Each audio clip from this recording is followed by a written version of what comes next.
Hey everybody, this is Jim at sp500chart.com, using time-honored techniques to understand modern markets, featuring daily technical analysis videos of the S&P 500 index. I'm about to lose my voice to start with, so please read this. I'll give you a second. It says, you trade at your own risk. This is just for educational purposes, not investment advice.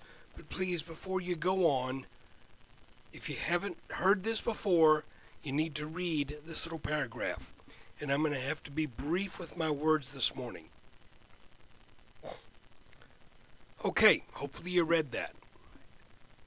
Looking at our chart, we have been, for the past, a good number of weeks, looking at a rising channel defined by this bottom green line and this top green line, with just a couple of days that were outliers back in late July. If we ignore these 2 days, you can see we have 1, 2, 3, 4, 5, and now 6 touches on this bottom line, and we have multiple but also somewhat ragged touches on the top line.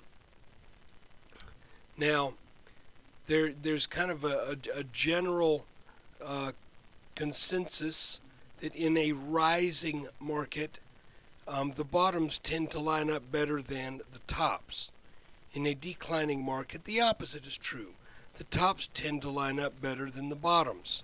And that's because you have an overall bullish trend in a rising market, and sometimes that bullish trend gets a little ahead of itself, as I think it did here back in the second week of September.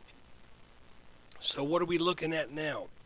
Well, we had identified a triangle pattern right here between this line and this line. We got a second touch day before yesterday on this top line that validated the adjustment of this line from here to here.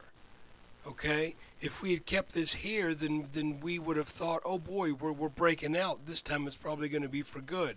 So I think it's always a good idea when you're dealing with this kind of pattern, if you get a move above the line and then back below it, consider moving that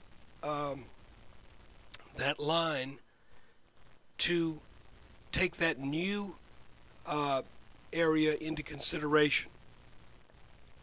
So in other words, as soon as we got above this line right here, I said, well, we got above it, then we came right back down.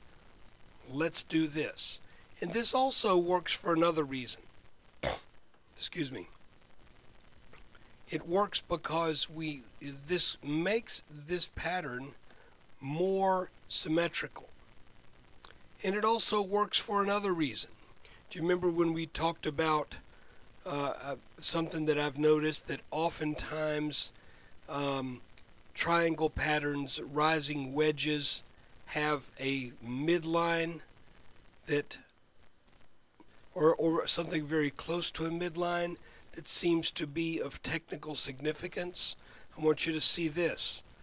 Look, we have this line right here where once it got over it, it came back to it, then came up, bounced around it, couldn't get this line, then slammed through it. Then this line presented a little bit of resistance, got up to it, didn't respect it again on the downward move, came up to it, respected it, came up, a little respect, for what that's worth.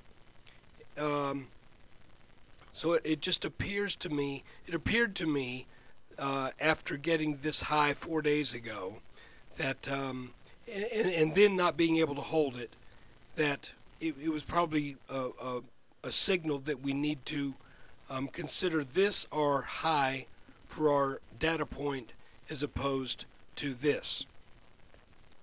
So, and why did this break right here? Why didn't we go on up? Well, because this was the process of breaking this rising line of support. Okay, so this simply gave way before it could before we could reach this line up here. Anyway, it can get a little complex, but the moral of the story is you need to be willing to adjust your lines according to what the market actually does.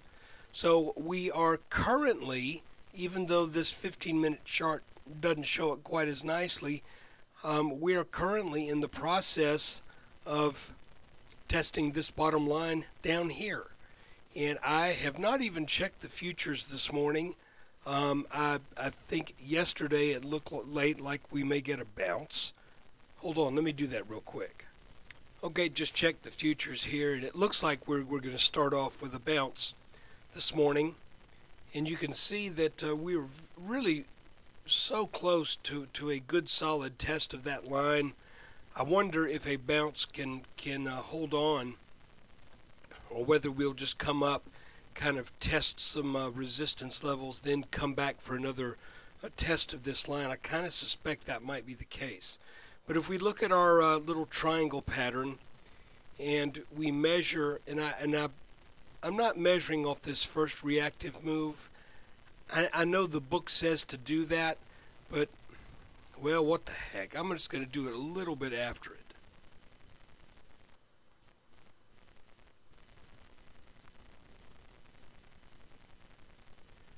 So it has not made the minimum target if we move it, if we measure it at that first reactive move.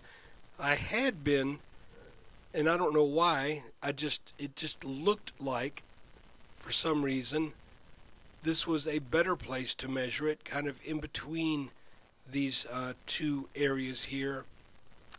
And it has not quite made that either. So be prepared. Again, I would watch this line right here like a hawk. If that breaks, then there could be a little support around 1420, but I don't think we really get solid support until right around 1400 or a tad lower.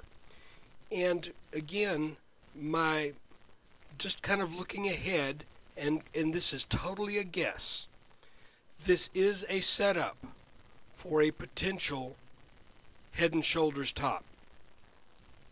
Left shoulder that itself was kind of a head and shoulders.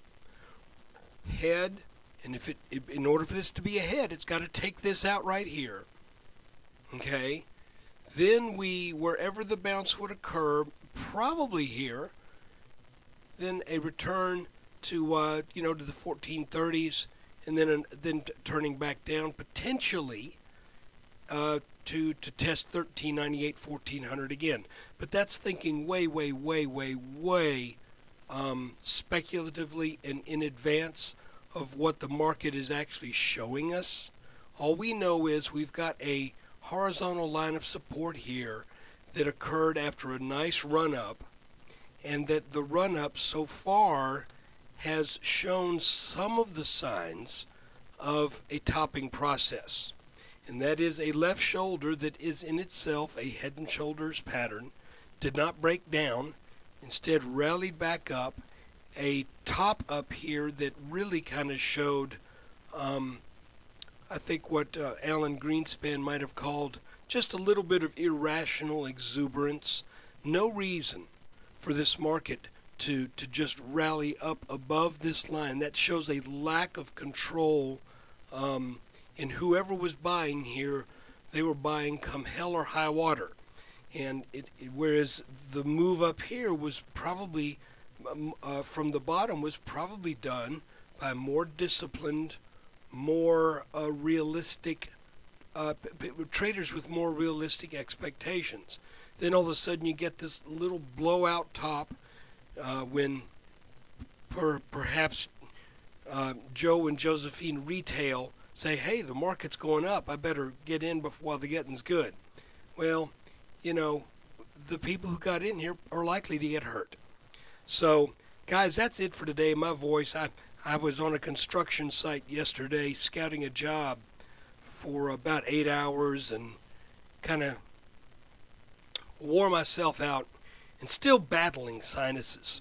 So anyway, guys, that is it for the chart analysis for the trading day that ended on September 26, 2012, though this video is coming to you the morning of September 27th. I don't like to do these in the morning, but sometimes it's going to be necessary, and I'll give you a heads up. In the end of October, if I shoot this hospital, we may be looking at a number of morning videos just because of the schedule of what's going on. But I'll let you know if that's the case. Hopefully by then I'll have my voice working a little better. Guys, I really appreciate you watching the video and for subscribing. Take good care, and keep an eye on that rising trend line. Let's see if it breaks, and if it does, let's see if that purple line ends up being something of a neckline.